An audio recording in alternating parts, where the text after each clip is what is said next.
To be fair.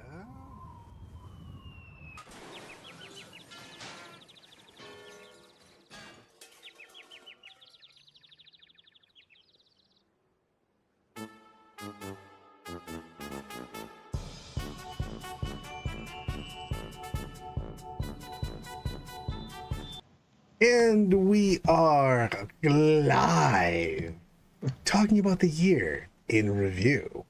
I am Mr. Brad Chester. This is Mr. Reinhardt. Huzzah! We're going to talk about all things that happen. Everything. It's going to be a long stream starting on January 1st now.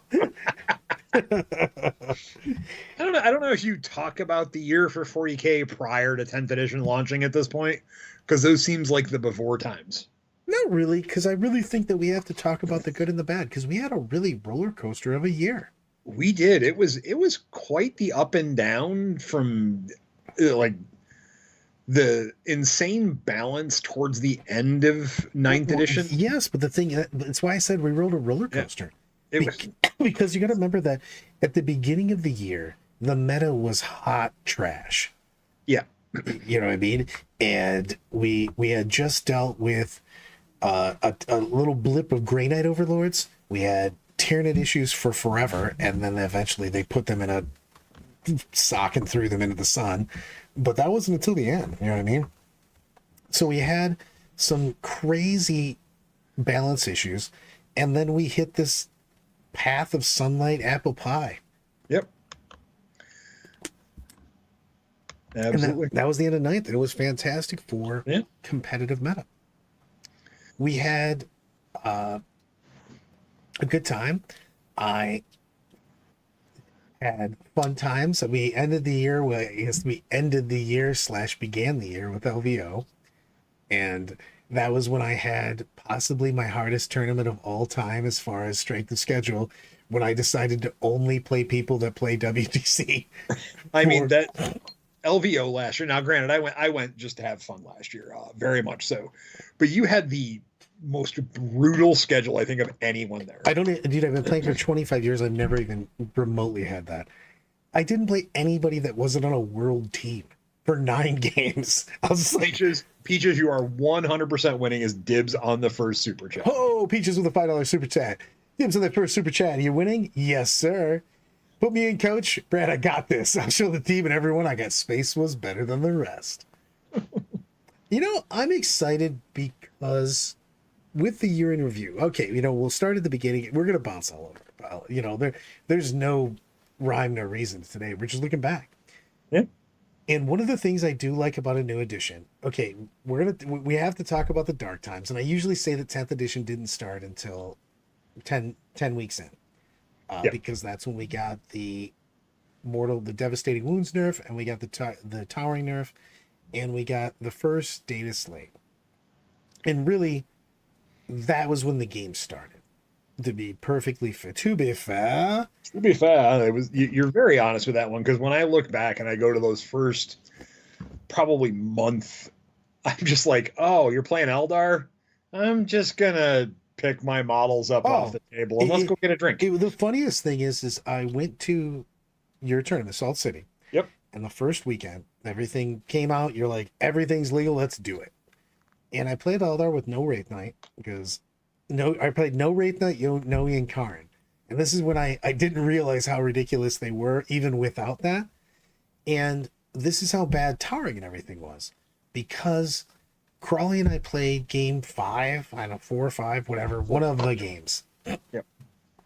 And we played the game out twice in 10 minutes because it went to who went first, and he went first and just smashed. It was also on sweeping engagement, and he just decimated my army because he got to run up and be right on top. And that's when Knights had full rerolls, or all rerolls of 1s to hit and would, all 1s. And they had a bunch of guys that get hit on it too, and they were giving their bondsman abilities all over. And he just picked me up, and he's like, I'm curious as to what to happen, because he was like, I think I have enough durability. And I go, you do not. He's like, well, can we roll it out real quick? No problem. I went first and killed all of the knights.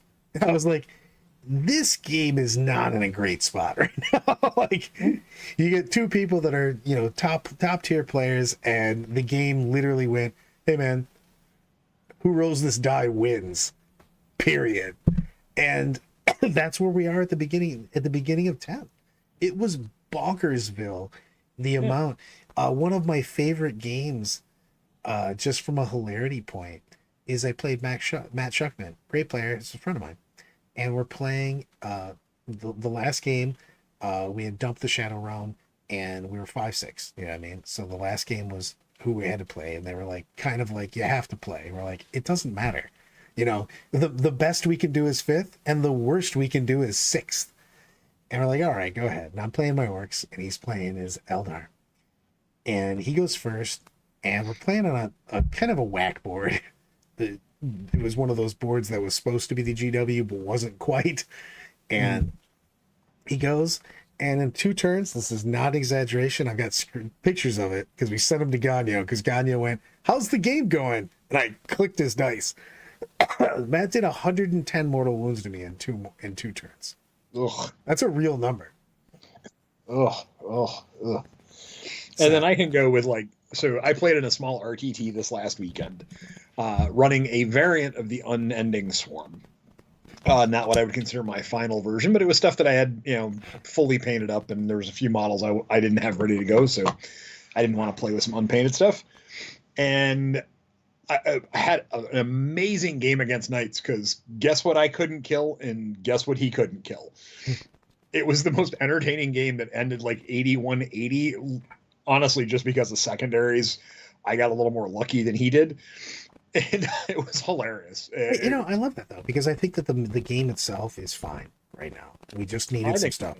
The 10th edition was the worst edition change that I've been in. But the base game itself, I don't know about that part, but I don't know, bro. For those 10 weeks, I've never had those 10 weeks were pretty brutal. It was so 8 now was we're fine. Really rough out of the gate, in my opinion. Yeah, that's true. But 7th, I keep forgetting about not the rule of 3. But 7th was fantastic from an edition change. It just sucked at the end. When you got to the middle to the end of 7th was a hot trash fire. But you got to remember, 6th to 7th was actually really nice. Yeah, but I'm looking at the edition change from 7th to 8th. 7th and 8th was brutal because if 7th hadn't been so bad, and I mean it was bad at the end. Yes, it was terrible. 8th seemed refreshing, and then we all figured out that it was like, oh, mortal wounds are a thing. Well, there was no. It was the problem is they didn't have the rule of 3. Yeah, the rule of 3. We told them that. You go, guys, one of my favorite things of. This isn't even your interview. This is an old year interview. Yeah. GW came over for Nova and literally went. Back when I was still part of the playtesting, we had saying stuff, and like they had to see it.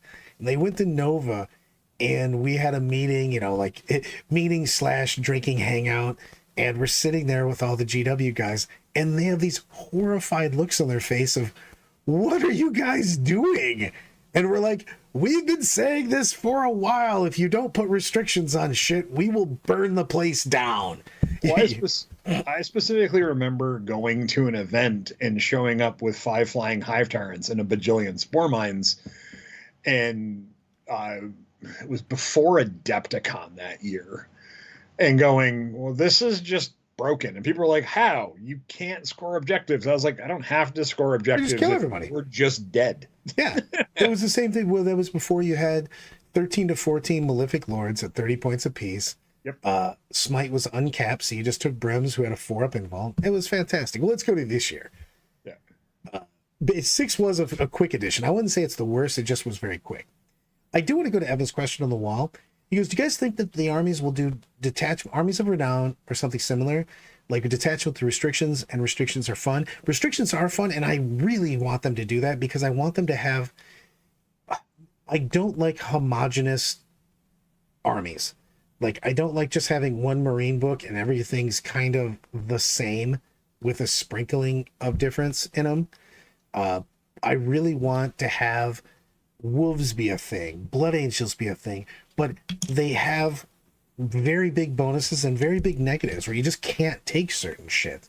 You know what I It would mean? be it would be nice to see armies of the renowned. It wouldn't surprise me that when we get past I assume it's going to be fast and furious for the next year and a half for codexes, right? It just seems like they've got it set to be pretty much like one a month. It I think it's going to be has a two, to feeling. be honest with you.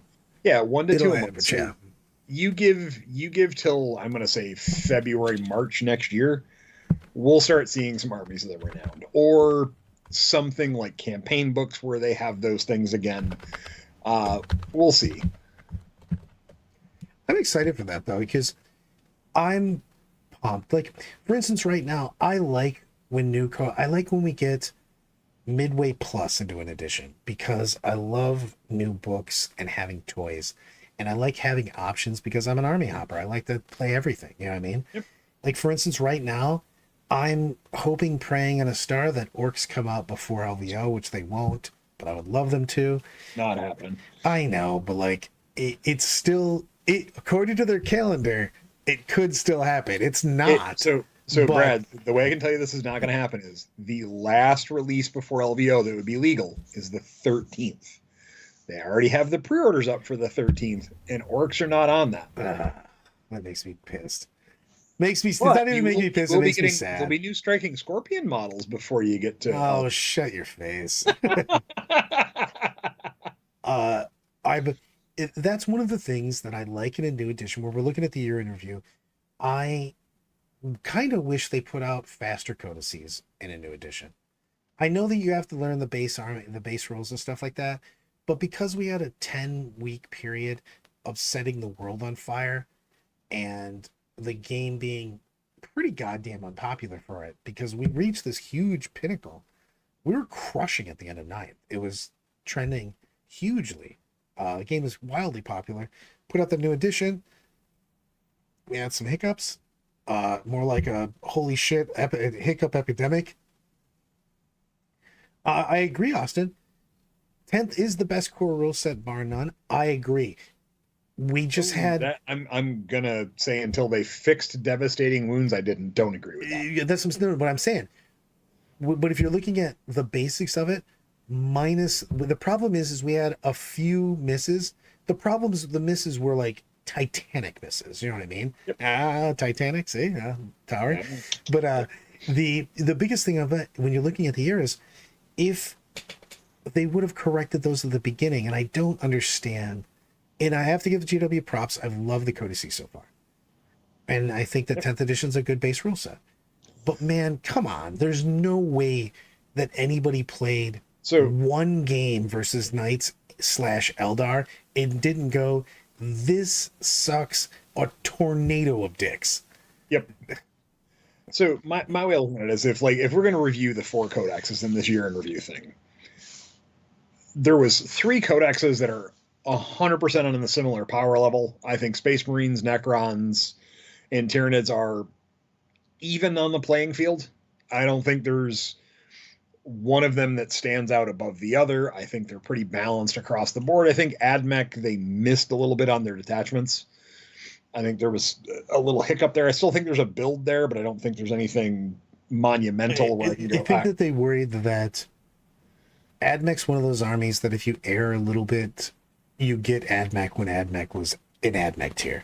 I think they wanted to make AdMech so you didn't need a PhD in physics to play it. Right. But the problem is also the army is wildly expensive, and when they made it powerful, it was crazily too powerful. Yep. I mean, I think it's one of those things of they not knowing who they have for playtesters fully anymore. That may have some bearing on it where it didn't get the 100% love that it needed. I felt like it was missing a detachment because number one of their detachments just isn't a detachment. The cybernetic cohort is just a trash fire. But outside of that, there's play in there, and I think part of the problem is dollar for point the most expensive army. I think we figured it out that it's bonkers. What a lot of us came up with is near the best competitive build, at least in our mindset, is like $1,800 at full retail to build. So that's going to be really tough for someone who wants to meta hop. You got to be specially ready to play that. As an AdMech player, give me 500 points increase for my 2,000 point army in real rules.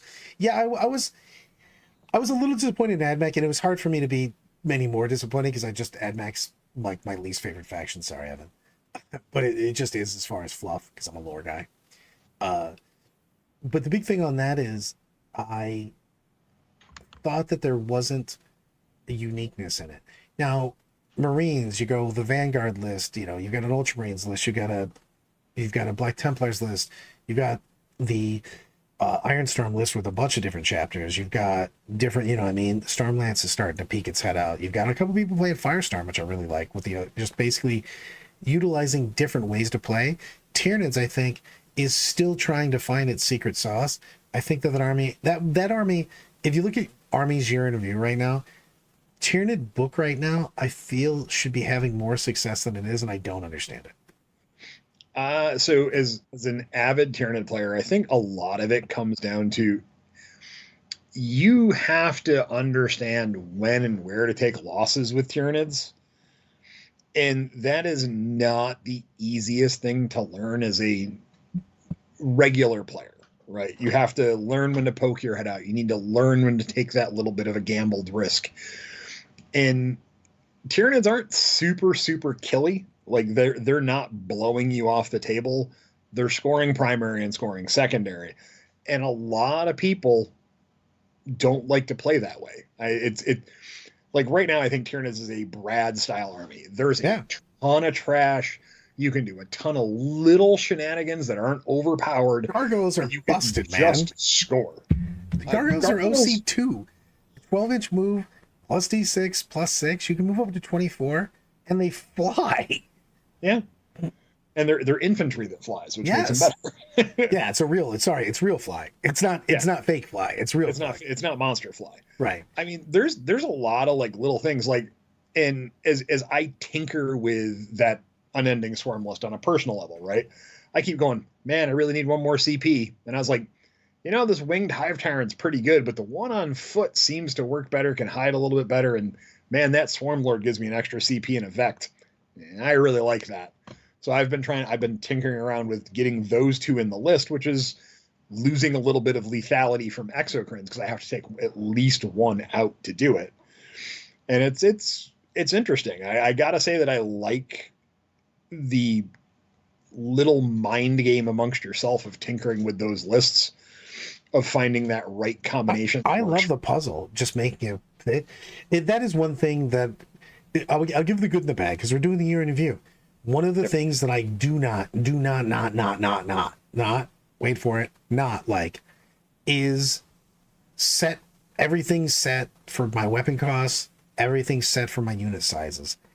It drives me in fucking sane when I'm making lists and they're 2005 and I go, well, I guess I'll throw this list in the garbage because I have to completely redo it because I can't just take off a melt-a-gun. I can't go one more less squad member. That is, I agree with that in some ways. I do like that when I am trying to explain to a new player, and I understand why they did it this way. When I am explaining to a new player how to build lists, the do's and don'ts are a little bit shorter now because I don't have to go through don't spend a lot of points on upgrades that are unnecessary and stuff like that. I can go, get what you want, take the things you think you want and go from there. You know, it's one of those weird things. You know, I'm going to go to Austin on this. He was tuned into real melee. I really enjoyed playing bugs when I could bring big banging, punch you in the face bugs. And I thought about it and I was just about to go, not that long ago. And I was thinking one of the armies I won Ard Boys with 15 years ago. Mm-hmm. Well, when you could bring heavy Carnifexes and regular Carnifexes. So we had elite Carnifexes and you had heavy Carnifexes. And you could make the heavy Carnifexes just ruin things in hand-to-hand. But I do like that also. I just like the idea of Tyranid Carnifexes being these unstoppable juggernauts that are just basically doing Hulk smash shit where they're taking Imperial Guard tanks and banging them together and throwing them at people. Again, I've lived through the Carnifex roller coaster of Carnifexes, strength 10s, strength 8, strength 6, waiting for them to be strength 5 someday when they come back out again. But they've been all over Hell's Half Acre, and they've come out with a lot of new monsters, right? We've added to the codex's depth over the years. And I don't think on the big monster bug side of things for close combat, they've quite hit the sweet spot yet.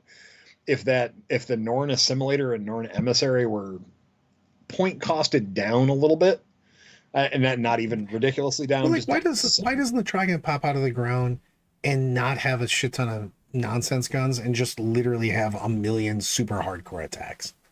Why does the Trigon get the 3-inch away deep strike and can't assault? Well, that would be nuts. The way then you get your Karn rolls. I mean, you fine. Don't give him the 3-inch. If give him the 3-inch deep strike and give him something to work with on it, then. Well, because you have the lore. That's the whole thing. Is that let a unit that comes behind him, set up the token, and you have to do something about it because people can assault out of that because that's the old rule. Yeah, and that's not there. If they gave it to where a unit could pop up with him and that unit could charge, and it just could be like, it had a cap of some kind of, can have this many wounds, can be this, that'd be fine. I'd be okay with that, because then maybe the Raveners would see some play or something else. Well, in 2023, I'm going to give a couple things. Ready? Yeah. What was the most powerful army, not including Eldar, 10th edition Eldar, in the first 10 weeks? Not including Eldar, because that might be the most devastating army ever. What was the most powerful army? What was the most fun army? And what army was the one that you were the most excited about? And those can overlap. Okay, so the hardest army I felt was Custodes.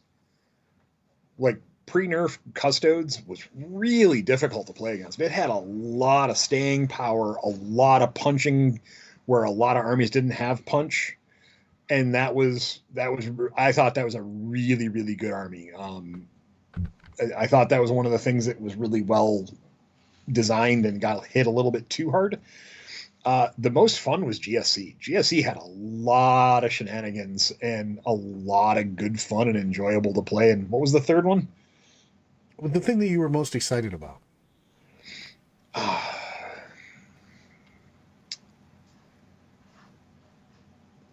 That's tough, because the thing I was the most excited about was to try some units that hadn't seen the board in a while with Tyranids, and they didn't give me that fully.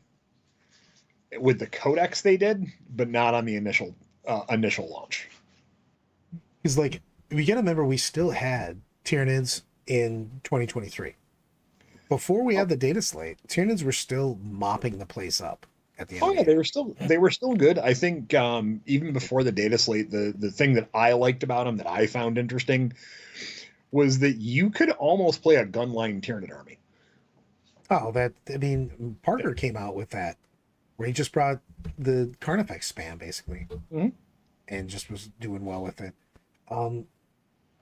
I really, as far as my most fun army, I loved playing Wolves in Ninth. Ooh, I love that army. Well, I thought we were talking data slate, but if we're going back, if we're going all the way back, the thing I was the most excited. I'm saying for the year, we're doing year in review. Oh, for the year, Crusher Stampede, man, that thing was so much fun to play. My God, that was enjoyable. No, but we lost it at the beginning of the year. It didn't exist. I know, but I did.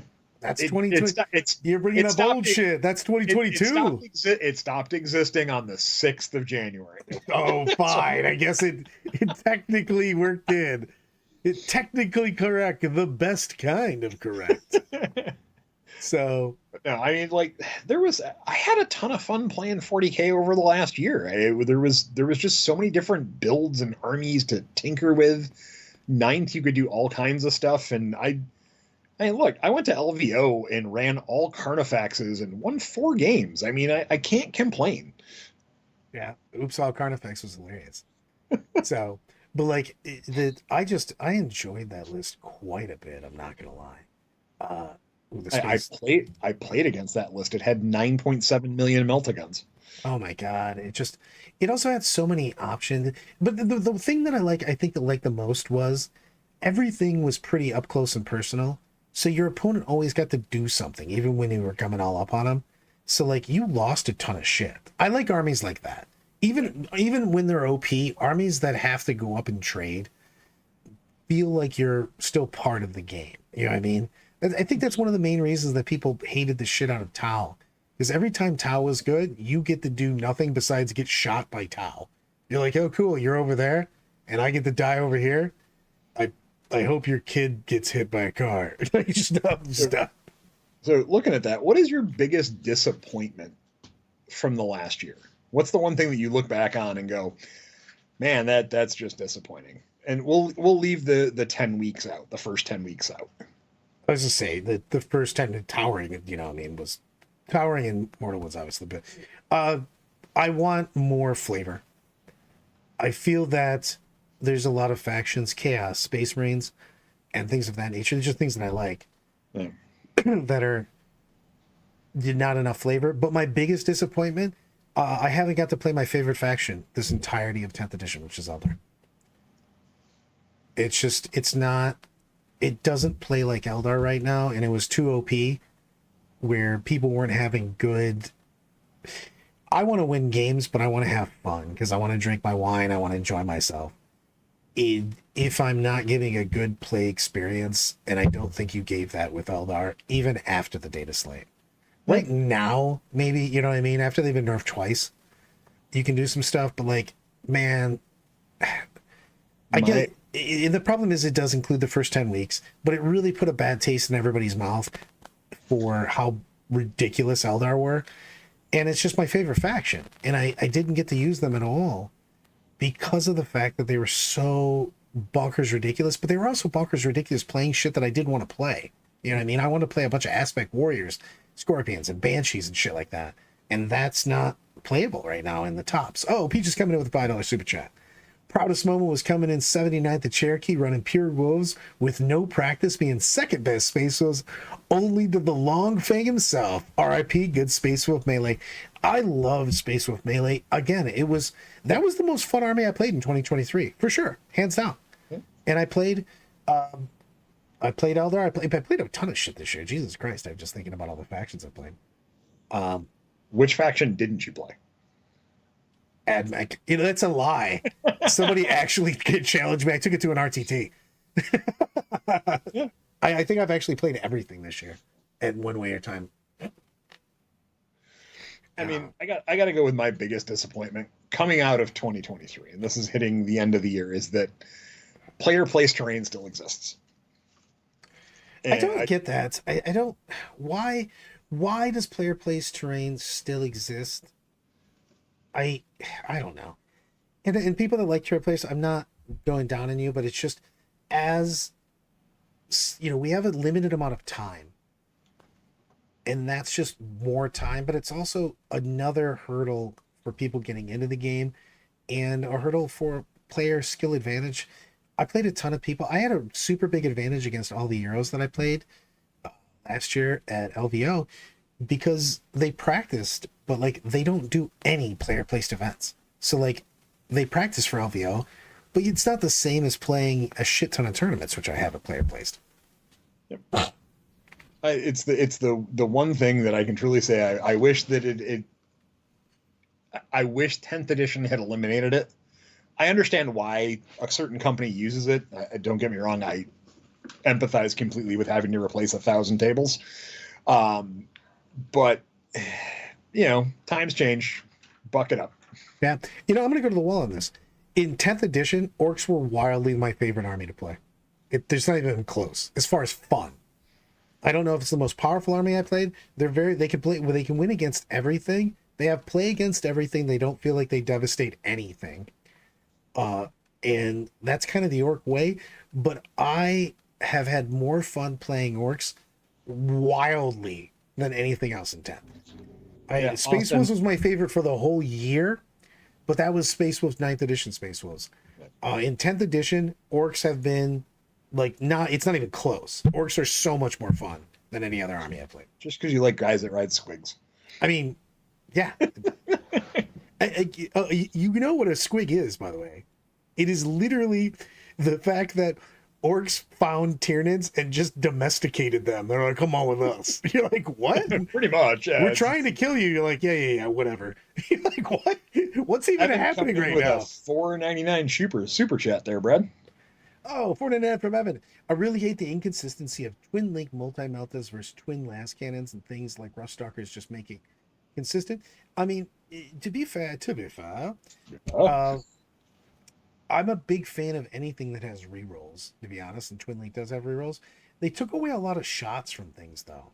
So like if you give me something that's twin linked and it used to shoot 3 times and now it shoots once, you're like, I kind of wish I just had the 3 shots. I won't reroll the wound on the 1. well, I mean, the way to look at it is we from 7th to 8th, we bumped up stuff from taking away twin linked. We gave it more shots. And then we had more re-rolls, so that really didn't matter. So, I mean, like the number of shot increase was kind of ridiculous in some ways. The lethality in 9th, sometimes because of the amount of re-rolls and the amount of shot stuff had, was a little ridiculous.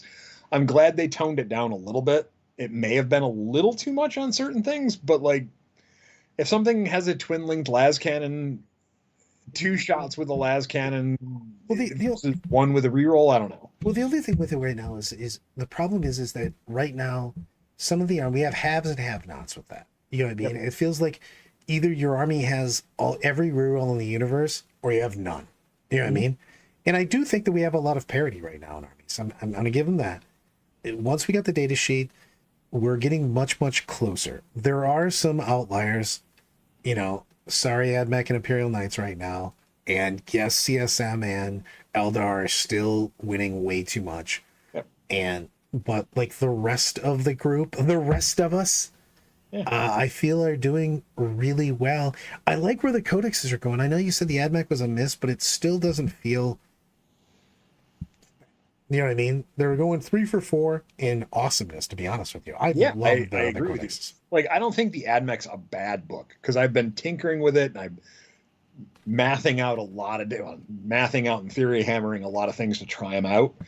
And I see a couple builds. I actually see one with the data plasma, whatever the heck it's called, that I think will be good, but I got to get it on a tabletop to figure that out a little bit better. But it's not quite as good as the other 3, but I'm not saying it's bad. I just have to, this one's taking a little more deep diving to find that sweet spot, which is also fun. I do agree. Well, Peaches, Space was, I really think that we're going, I'm going to get to that in a minute. I'm going to go back to that. Evan, on this, I do wish that the weapons were the same across the board, because I don't like when different weapons have different profiles depending on the faction. Because as someone that bounces around a lot, you can just make mistakes. And it is nice. It's easier. If they're doing ease of play and they're only letting me take a specific numbers of people in units and the weapons are all built in cost, then just make the weapons the same. Make it, one more simplistic thing on that. Mm-hmm. I like Space Wolves don't feel like Space Wolves. No. I in some ways I understand that, because the Space Wolf detachment rules are not great. But the ability to advance and charge with Thunder Wolf... But that's not just them, though. That's the problem. You're talking about a real thing. You can't... You have a real problem getting people. And heirloom weapons just... Boo! They took away so much. One of my favorite units of Woofin. Man, they basically gave him a limp noodle. Like, come on, man. Melee already has some issues, you know what I mean? So, possibility of the KR, you want to still be... Here's my thing. I don't want to play a chapter, a faction, and make it homogenous. You know what I'm saying? Like, I don't want my wolves or my custodes or whatever to just feel like power armor guys. I want it to feel like whatever it is that I'm playing them as. You know what I mean? Well, it's like, exactly. Austin comes in on exactly what I was saying. Most Marines feel like just Marines. Yep. I want them to feel like Space Wolves. I want them to feel like Blood Angels. I want them to feel like Salamanders, you know? And I want them, and to be fair, it's why I'm actually super excited for the Orc book. Not only have I been having a lot of fun playing Orcs, but I've got a couple favorites, you know what I mean? I really want to play Snakebites right now. Same. And I want Dinosaur Riders. I love the idea of even dumber looking orcs going, "Goddamn kids, get off my lawn with your newfangled technology. Freeboot is ruining the neighborhood." You know, like, just what are you using that stuff for? But the thing is I was talking to Hannah. I'd love to have speed freaks, you know. Man, why do we not have that? But we want rules for it. You know what I mean? I want them to be unique. I want to see a Speed Freaks army out there, and it's Speed Freaks, and it just straight up says you can't take certain things. You're playing Speed Freaks, here's your units. You get a bunch of bonuses, go. Snake bites. You get this, you can't take other shit. You're riding dinosaurs, go. You know? Yeah. And well, I would love to see them go, hey, look, yeah, this is the detachment. The only transport you can have is hunter rigs and kill rigs for snake bites, right? And it makes you go, oh, a hunter rig might work in that army. Where now you look at orcs and go, that's not worth the time when I can take a truck. Yeah, the woofy woof thing is fairly big on that. But we used to have lords. To be honest with you, how long ago did Thunderwolves come out? 5th or 6th edition, I would say. I think it was that time frame. Yeah, might have been 6th. Because remember, they're super hard to get back in the day. Yeah, there was one point where they were in the book, they didn't have a model, and there was a person making them online, selling them with models that looked almost as good as the GW models. Canoptic, you take Immortals. I'm playing Canoptic. I just had an argument with Rice about this. I have 0 Immortals in my Canoptic list, and I love it. I do. I think that Necrons might be the book that, I don't even know if it's power creep, but it's got the most juice of things you can play in it. Mm-hmm. Because, man, I've seen people, I'm going back and forth with people about Necron lists, and man, the lists that are out there are so wildly different from each other. Here's 30 Immortals here, there's no Immortals here, there's only Catan here. You know, like, you can just play some shit and you have an argument that it's a really good tournament list, and it's wildly different. And those Doomstalkers, who we haven't seen in forever, are crazy. With full reroll, anything's good with full rerolls, but to be honest with it. 100%, Austin. It'd be nice to see Marine subfactions get enough rules to lose the Space Marine detachment access. Yes, 1000%. Yep. Your rule should be, hey, you want to play as this is what you get. It does leave them for, a swing and a miss, but yes. Chapter House, Old Wolves Remember. I want to put Ragnar back on the board, to be honest with you. Yeah, that I can see. I'm hoping that as things come out, you're going to want to take the Space Wolves detachment. You're going to want to take Orb detachments. You're going to want to take, you can have, I think you can have multiples in multiple armies like that. Because even when you're looking at Space Wolves, you could have things like a Canis and Herald, Thunderwolf type detachment. You could have a Ragnar.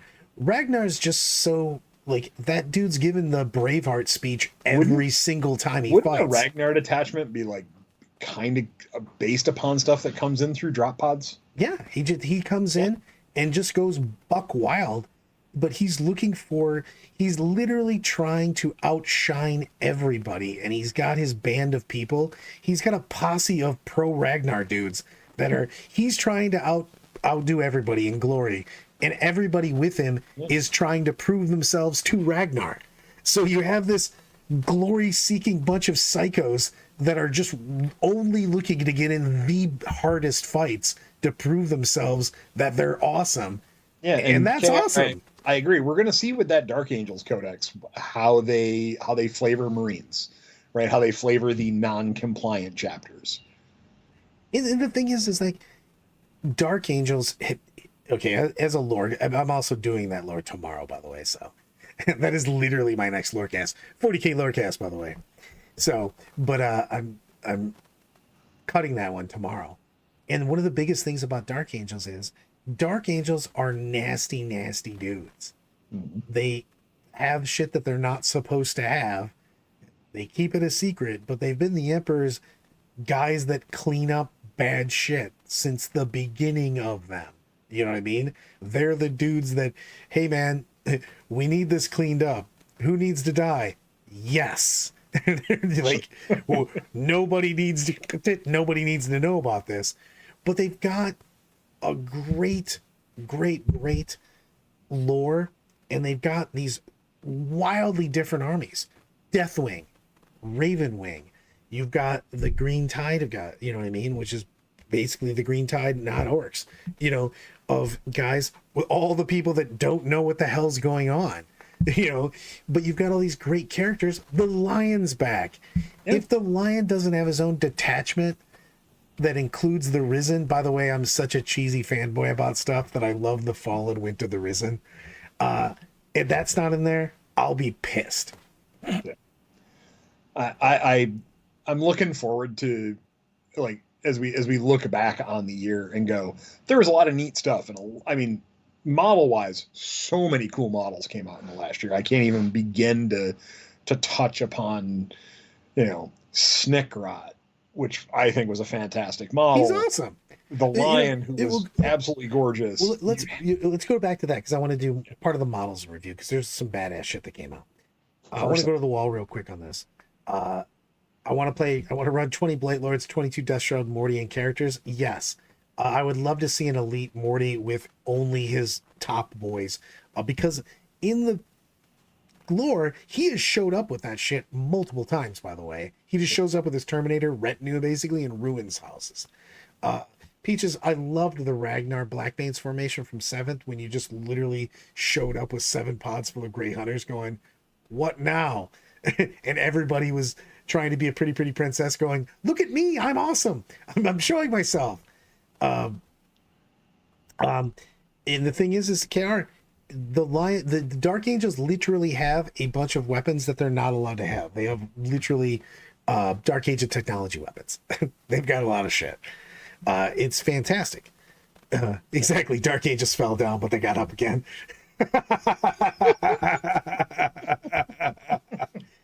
Oh, Jesus. You're gonna kill me, man. And Brad died right on stream. But going back to, circling back to even being remotely on target, and there's no target tonight. No. What was the coolest model released? I want to give this to the chat too. Everybody give me your favorite model from this year. Yeah. I'll go first on this because I was already saying it. It would be Fulgrim, except for the fact that he wasn't released for 40k. But because he comes near and dear to me, Lion without the helmet, middle-aged fucking divorced Lion is my favorite model of the year, just because I'm like, I understand the look on that guy's face. This is literally how I feel every day. For me, it was again Tyranid fanboy, obviously, but the Norn Emissary build was just glorious. Oh, good model. It's also the first, such a pretty model. The paint job from the team. What do they call it? The heavy metal team. The heavy metal team, when they released that model, and whoever painted that, holy shit! Yeah, that shit was boss mode. It was absolutely. So, what was your most disappointing model on the year that they released? The idiots on sticks. I didn't. That wasn't disappointing. It was just I didn't like it. All the tactical rock guys. You know what? It was disappointing with me. I thought because they got rid of all the jump pack models, and I thought we were going to get all new jump pack sculpts, and they're just the same thing. I thought we were going to get some really cool shit. Yeah, the thing I was most disappointed was the assault intercessors with jump packs. The number one, the obsessive use of tactical rocks with them. And don't get me wrong, they're still cool models. I still enjoy them, but the the amount of tactical rocks to just put something in a cooler pose instead of just giving some more multi-pose versatility to kits is maddening. Space Marine. That was my most Sorry, KR goes the Lion, but then my second is Space Marine Lieutenant number 23. Why? As someone that hasn't got to play my Eldar, but also I'm still playing with the same models from 24 or 5 years ago on some of the things. Why do we have 400 lieutenants and captain models and the same? And I know tons of factions are literally bringing out their pewter model that they've been playing forever. Why do we have some of these sculpts being the same static ass sculpt and 400 lieutenants? Oh, Look, if you could give me my favorite aspect warrior, which is the warp spider, in a in plastic anything? kit, I would just be extremely happy. So he doesn't look like a Tusken Raider? Yeah. Oh, Jesus. One of my favorite models. There's been 3 Dire Avenger sculpts. There's been 1 warp spider sculpt. It's awful. So I like, also, year in review, holy shit. Has there ever been somebody that's crushing harder than AOS big models are crushing 40K big model scopes? If we have to talk about best models of the year, I overall released by GW, I think they're all AOS. Because that Cities of Sigmar line, like seeing it in hand and like touching it, the Great Cannon and the Fusiliers for that line are just gorgeous. A baseline troop, those Fusiliers are just head and shoulders above almost every 40K model released over the last year that were a troop style choice or an infantry style choice. And the big models for that, absolutely gorgeous. They're so good looking. Dude, every time I leave the 40K area and I go into the AOS area to talk to people and check things out, I'm always like, why is your shit so much cooler than my shit? Not specifically my shit, but 40K shit. Yeah, but if you look at, like, I will pull up an AOS painter, Martin Orlando, who also does 40K. But Martin has some of the most absolutely gorgeous models I've ever seen in my life because his painting skills and conversion skills are in the tops in the world, I would say, overall for any hobbyist. I mean, he's just absolutely amazing. But like, he took some of those Lumineth models that are just gorgeous models to start with and made them works of art.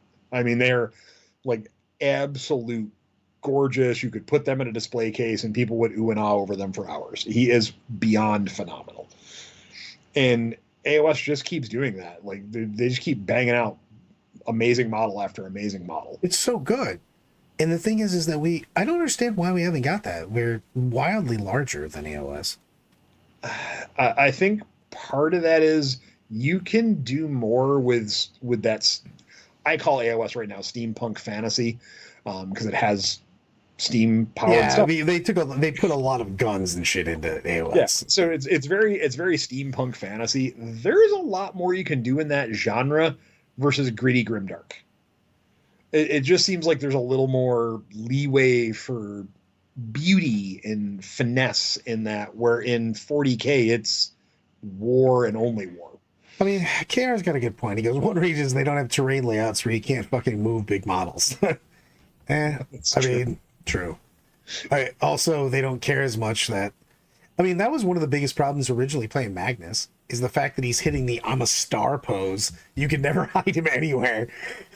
He's like, we know you're a big deal, man. Can you put your wings/arms down for just a second so I can hide behind this damn building? But, yeah, I like the big models quite a bit. Yeah. I'm super, looking forward to the new year. What are we going to get? And I've said this before. We've got the Lion bag. In the DA code, I'm going to give 2 questions. 1, obviously, who's the next Primarch? But 2, will the Lion get a Lion-esque detachment? Because I think that would be a huge deal towards the game and making things super awesome. I thought about it when we were talking about the Death Guard with the Blade Lords and all that. You got to assume there's going to be a Deathwing detachment. But that's right? yeah. But the thing is like when you're Is there going talking to about, be God, what would the lions be? Would it would be something that would be similar to the Vanguard detachment, right? Because he has his forest walk stuff, right? hmm? So would having a few models gaining deep strike or the ability to arrive from the forest, That's what I'm saying. I think he gets his own yeah, detachment it'd because be he fun. he could show up with the Risen from Forest Walk. Yeah. Also, you could have some super nasty things because he's basically turning all of the fallen good and any fallen that won't go with him. He's not just killing them anymore, he's giving to the interrogator chaplain. So people like Asmodai, and Asmodai's so weird that the rest of the Inquisition is like, dude, you need to chill. Like when Inquisitors are like, you gotta slow your roll, man. That's when you're a weird dude. I would love to see some like real specific fact, detachments on that, just to get real nasty, to give them some more flavor, like Peaches was talking about, a couple of and, guys were and talking about. Having more flavor in your army would be great. and everyone keeps saying, what else do you want to see in the new year?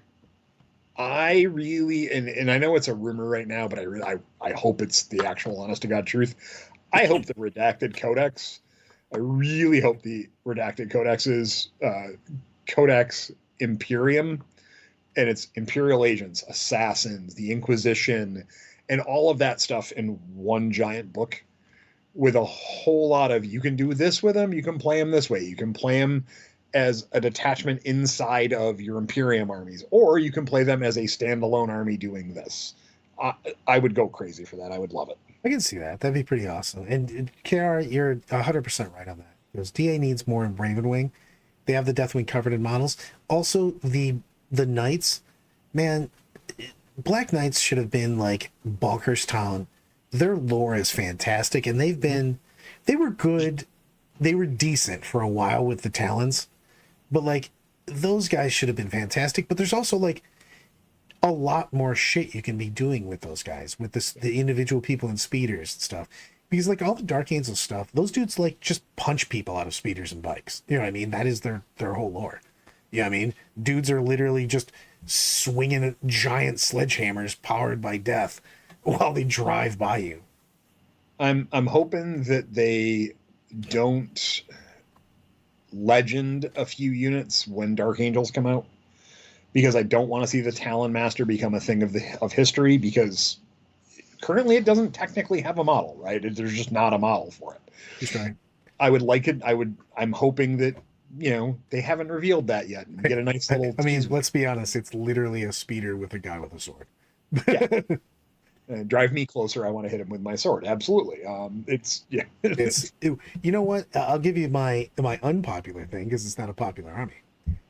I really want Tau to include more of the Xenos races that they've absorbed into their empire.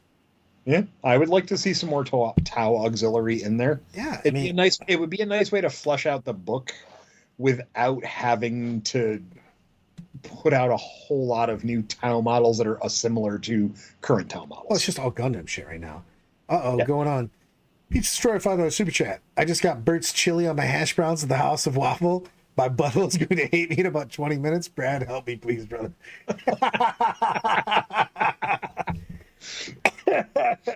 Oh, you gotta pray to the gods, baby. Ask so the here's the emperor thing. for savior. Peaches, I can give you one bit of advice. After you're done there, go get some ice cream, and then when you're sitting on the toilet later, pray for the ice cream. Emperor protects. Emperor protects your butthole, man. Emperor protects. Waffle House making it seem noble, Peaches. What's everybody looking forward to? Like for me, I'm super looking forward to the Orc Codex. I I think that I'm looking forward to DA, and I say I think because I think I really realistically I think that I'm probably reaching too far. You know what I mean? As far as the things that I want from a DA codex, I'll be happy if it just has decent rules. Orcs, I think I really would be surprised if they goof orcs up, to be honest with you. You know what I mean? Because there's so much ease. Right. They did really well, and I'm super excited about that. What's the thing, the codex that you're most it's coming out fairly soon that you're most excited about? I really want to see Tau get some detachments that make me want to do different things with them. So I'm kind of looking forward to Tau. I really want to see some intriguing builds where I can play like Fire Warrior spam, or where Just combined Crisis arms, is, man. Dude, yeah, the tile fluff. Also, their sep should make a difference. yep. Tell me right now in the game, and they've never really had this in the game, but like in the lore, seps fight a certain way. They do not on the board. You know what I mean? The sep just is whatever your bonus is. Mhm. In the lore of the game, they literally show up and fight like wildly different what they bring. You know what I mean? I would love to see the unit that I would love to see. I would love to see a far sight close combat unit. Oh hell yeah! Yeah, He'd be fantastic. I would love to see a crisis suit kitted out for close combat that hooks up with far sight and just goes short range, beat everybody up. I do like KR. I just ordered 2 boxes of Imperial Agents. I'm looking forward to the 24 by 24 fuck your 3-inch deep strike and watch heads explode. No, I just want more flavor, more juice. And I think a lot of people listening want that. You know what I mean? It's not like I don't try to play power armies, but like I've gotten to the stage of my 40k mojo where I need to be a special unicorn princess, and I can't just put down something because it's strong. I have to play it because it gives me joy. I want to play something strong, but I want it to give me joy. I want to have old man giggles when I put shit on the board. You know what I mean? I want to play units that make me super happy because I just finished reading / listening to one of the books, and that unit goes and kicks the shit out of something on the table. It's like on my lunch break, I've been listening to the War of Armageddon again, and going back and listening to it, and I'm just like, I want to play an orc army that's a bajillion boys running across the table at you. Oh, it was nuts because they were just like have a good feeling about it. So it's just delightful. You know what I mean? I really want, that's what I want. I want more flavorful shit that's playable, and I think they're doing it. They're coming very close because they've hit it. I really feel they hit it out of the park with these codexes, but they need to have more stuff that's more specific, and I don't think in the only thing that you're gonna worry about is because we're at the beginning, we're at the infancy of the edition still, and we're not gonna get individual books for a while. You know what I mean? So I don't think that they're gonna get that. I realize what they did with the codexes of you don't have to paint your army a specific color scheme to have a high fleet rule, a chapter rule, or something like that. We've gone with generic. But as the edition matures, I would love to see them put into the game of, hey, you painted your guys Ultramarines. Here's a cool Ultramarines detachment only for Ultramarines. Yeah. You can't use it unless you have a named Ultramarine character in your army or something to that effect. I'd love to see him do that for everything. Is that a pipe dream? It might be at this point, but it's kind of we'll see as the edition graduates. Yeah, that's how I feel with what I want for the DA Codex. The DA Codex, I want some real lore type elements, and I don't think I'm going to get them. I think they're going to give me some, you know what I mean? But I don't think it's going to be exactly what I want. I'll be a little disappointed. I assume I'm going to be disappointed from the DA, not from a power level of it, but just from a Flavor Town of it. I think if I'm going to predict anything for the new year, I think that orcs are going to hit it out of the park. That's what I think. We'll see. Well, we're at that time where we reflect for a second and say subscribe to our channel. It helps us out greatly and allows us to keep making content for you. And next week, as long as Brad and I are alive and kicking after the holiday, I'm sure we're going to be looking forward to the new year on the next episode. Indeed. We'll be rocking and or rolling. Everybody, as always, stay milky.